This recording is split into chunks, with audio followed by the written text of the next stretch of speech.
Hari ini kita akan menjalankan satu operasi penguatkuasaan Akta Kawalan Produk Merokok Demi Kesehatan Awam 2024 bertempat di Pasar Seri Tanjung Tawau. Ini adalah peralatan-peralatan yang akan kita gunakan: bodycam, drone, dan juga buku notis. Paham semua? Paham, tuan. Ready? Ready, tuan.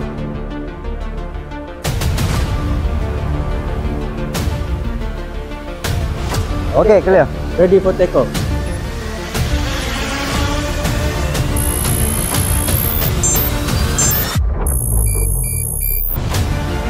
Satu orang perokok dikesan di tingkat 1 mau berletak sebuah logo proyek maklumat diterima.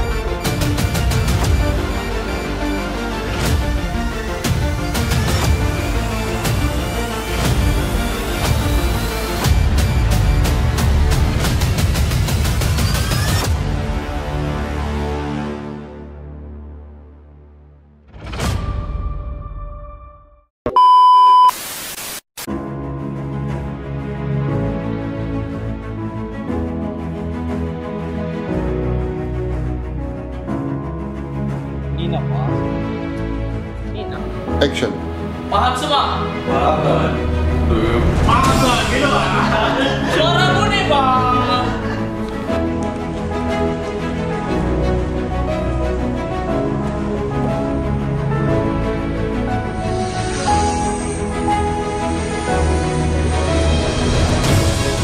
Ready, tuan.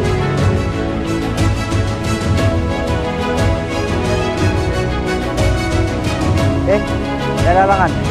Okay, clear. Ready for takeoff. Oi.